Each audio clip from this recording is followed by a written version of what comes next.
is very important to have a proper daily routine when you want to increase your productivity, because you cannot be productive without having a daily routine. सो इस video में मैं आपको बताऊंगा कि कैसे आप अपना डेली रूटीन सेट कर सकते हैं जिससे कि आपका प्रोडक्टिविटी इंक्रीज हो।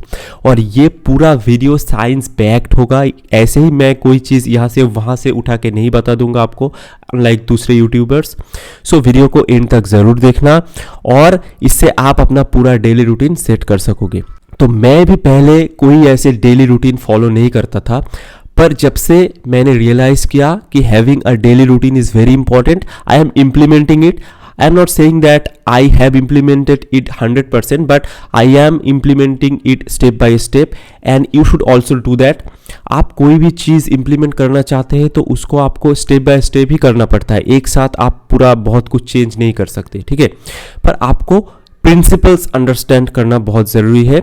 आप कोई भी किसी का डेली रूटीन ऐसे कॉपी कर दोगे तो वो आप उसको सस्टेन नहीं कर पाओगे। आपको कोई भी डेली रूटीन का जो प्रिंसिपल्स है उसको समझना पड़ेगा और उसके हिसाब से आपने जो रिक्वायरमेंट है उसके हिसाब से आपको कस्टमाइज करना पड़ेगा, ठीक है।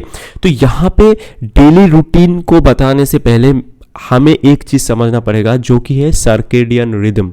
अब ये सर्केडियन रिदम क्या चीज़ है, आप में से बहुत सारे लोगों को पता होगा या फिर नहीं होगा, इसलिए मैं बता रहा हूँ व्हाट इज सर्केडियन रिदम। तो देखिए, आपका जो बॉडी है उसके अंदर एक इंटरनल क्लॉक है जिसके हिसाब से आपका जो पूरा बॉडी है वो काम करता है। कोई भी बॉडीली फंक्शन हो, from your digestion to your hormone secretion, आपका बावल मूवमेंट, पूरा सब कुछ इस इंटरनल क्लॉक के ऊपर डिपेंड करता है कब क्या ऑप्टिमाइज होगा, मतलब किस टाइम पे क्या होगा, ठीक है।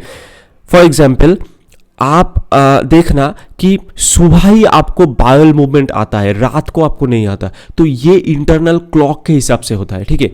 और आप जिस टाइम पे हर रोज खाते हो उस टाइम पे ही आपका डाइजेशन अच्छा होता है। आप अगर किसी एब्रप्ट टाइम पे खाओगे तो चांसेस आर देयर कि आपका कोई स्टोमक इशू हो जाएगा या फिर ऐसा कुछ हो जाएगा। तो यहाँ पे मैं आपके साथ एक पिक्चर शेयर कर रहा हूं जो कि सर्केडियन रिदम को लेके है, इसको मैंने विकिपीडिया से लिया है। तो यहाँ पे अगर आप कुछ चीज़ों को नोटिस करें तो आप देख सकते हैं कि जो सुबह का टाइम है, सुबह मतलब 4:30, तो यहाँ पे आप देख सकते हैं कि आपका बॉडी टेम्परेचर जो है वो बहुत ज़्यादा लो रहता है, इसको याद रखना। और फिर उसके बाद आप देख सकते हैं अराउंड 7:30 AM यहाँ पे आपका जो मेलाटोनिन हार्मोन, जो आपका स्लीप हार्मोन है, उसका सिक्रेशन स्टॉप हो जाता है, ठीक है। उसके बाद अगर आप थोड़ा अर्ली इवनिंग को देखें तो यहाँ पे आपका जो बॉडी टेम्परेचर है वो हाईएस्ट लेवल पे रहता है। तो ये चीज़ें आपको नोटिस करना है, ठीक है। तो यहाँ पे आप देख सकते हैं और भी जो चीज़ें हैं कब क्या अच्छे से होता है, इसको पूरा दिया गया है, ठीक है। अब इसके हिसाब से हमें अपना जो डेली रूटीन है उसको सेट करना चाहिए, तब भी हम ऑप्टिमली फंक्शन कर पाएंगे। अब यहाँ पे मुझे पता है कि किसी का नाइट शिफ्ट रहता है, किसी का वर्क ऐसा रहता है कि वो अपने सर्केडियन रिदम के हिसाब से नहीं चल सकते, वो थोड़ा इधर उधर कर सकते। पर अगर आपका जो वर्क है वो सर्केडियन रिदम के हिसाब से आपको डेली रूटीन सेट करने में अलाउ करता है तो आपको हमेशा ये करना चाहिए, क्योंकि this is the right way, ठीक है। तो अब यहाँ पे हम आ जाते हैं कि दिन का शुरू अब कैसे करें। तो जैसे कि आप देख सकते हैं सुबह का जो टाइम है वो कॉग्निटिव फंक्शन के लिए अच्छा होता है। आपका जो ब्रेन फंक्शन है वो सुबह सबसे अच्छा काम करता है। तो इसलिए आपका कोई भी ब्रेन डिमांडिंग वर्क है, suppose you want to write something, you need to have some scientific research, you want to read something, तो ये सारे काम जो भी इंटेलेक्चुअल काम है ये आपको सुबह उठने के बाद मॉर्निंग में कर लेना चाहिए, क्योंकि this is the right time. यहाँ पे आपका ब्रेन पीक में काम करता है और धीरे धीरे जब दिन जाता है आपका ब्रेन फंक्शन थोड़ा सा रिड्यूस होने लगता है, ठीक है।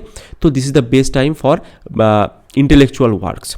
अब उसके बाद आ जाते हैं आपका नून यानी कि लंच टाइम। अब यहाँ पे there is a phenomenon called lunch dip, जो कि आप जब लंच करते हैं तो उसके बाद आप फील करते हैं कि थोड़ा लेज़ी हो गए, थोड़ा लेथर्जी का फील करते हैं। तो यहाँ पे आप अगर एक ब्रेक लेते हैं, थोड़ा सा एक नैप लेते हैं, तो उसके बाद आप रिफ्रेश फील करते। अब यहाँ पे अगर आपका जो वर्क प्लेस है वो आपको अलाउ नहीं करता तो आप तो कुछ नहीं कर सकते। पर अगर आप एक 10-15 मिनट का नैप चेयर पे भी बैठ के अगर आप लेते हो after lunch, this is good for you. अब यहाँ पे जो ये लंच डिप है ये कोई फिजियोलॉजिकल फिनोमेना नहीं है, क्योंकि ये भी देखा गया है कि लोग अगर लिटरली लंच नहीं भी करते, कुछ नहीं भी खाते, फिर भी इस टाइम पे अराउंड 12 o'clock आपका जो ओवरऑल जो बॉडी फंक्शन है वो थोड़ा रिड्यूस हो जाता है, आप थोड़ा लेथर्जिक फील करते हो। So this is more of A psychological phenomenon, और अगर आप थोड़ा ब्रेक ले सकते हो इस टाइम पे, थोड़ा नैप ले सकते हो, तो ये आपके लिए अच्छा है। अब उसके बाद आ जाते हैं इवनिंग टाइम, अर्ली इवनिंग या फिर आफ्टरनून आप कह सकते हो। तो यहाँ पे आप देख रहे हो कि आपका जो बॉडी टेम्परेचर है वो हाईएस्ट है, और this is the best time for any physical activity. आप अगर जिम जाते हो, वर्कआउट करते हो, कोई भी स्पोर्ट्स एक्टिविटी आपका है, तो इस टाइम पे आप ऑप्टिमली फंक्शन करोगे। आप चांसेस आर देयर कि you will perform better in the gym, you will put on more muscle mass. तो अगर आपका डेली स्केड्यूल इसको अलाउ करता है तो आप इस टाइम पे वर्कआउट करें, this is best time for you. अगर आप किसी वजह से नहीं कर सकते, सुबह आपको वर्कआउट करना है, वो भी आप अच्छे से कर सकते हो। आपको थोड़ा कैफीन लेना है, और आप अगर कंसिस्टेंटली सुबह वर्कआउट करते हो तब भी आप अच्छा ही परफॉर्म करोगे। जो भी आपको करना है कंसिस्टेंटली करना है, पर according to body temperature which is related to your physical activity, evening time is the best time for workout। उसके बाद इवनिंग के बाद आ जाता है बिफोर बेड डिनर टाइम। तो आपको अपना डिनर 9 बजे से पहले कर लेना चाहिए, ठीक है, बिकॉज 9 बजे के बाद आपका मेलाटोनिन सिक्रेशन इंक्रीज होता है और आपको नींद आने लगता है, ठीक है। तो 9 बजे से पहले आपको डिनर कर लेना चाहिए। और अगर आपको किसी वजह से 10 बजे तक जाना पड़ रहा है तो आप जा सकते हैं, पर try to do it before 9 PM।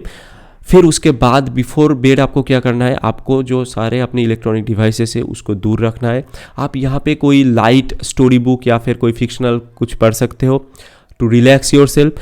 और एक चीज़ आपको यहाँ पे करना है, आपको अपना अगले दिन के लिए एजेंडा और टू डू लिस्ट आपको सेट करना है इस टाइम पे बिफोर बेड, ठीक है। तो यहाँ पे आपका दिन ख़त्म होता है, आप यू गो टू बेड, आप स्लीप के लिए जाते हो, और आपको स्लीप भी अच्छे से ऑप्टिमाइज़ करना है। आपको मिनिमम 7 आवर्स का स्लीप लेना है। 8 घंटे ले सकते हो तो वो भी, तो और भी अच्छा है।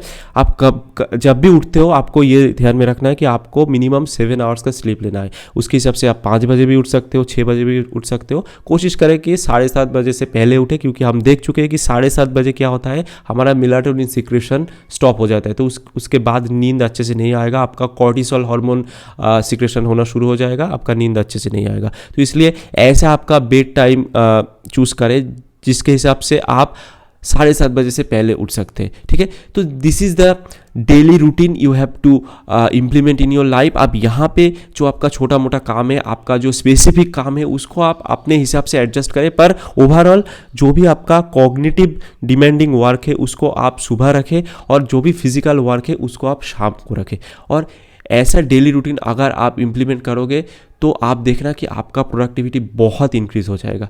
तो आई होप कि this video will help you to create your daily routine and help you to achieve your productivity. And अगर आप इसी तरह के वीडियोस चाहते हैं तो चैनल को सब्सक्राइब करें, वीडियो को शेयर करें। Thank you for watching.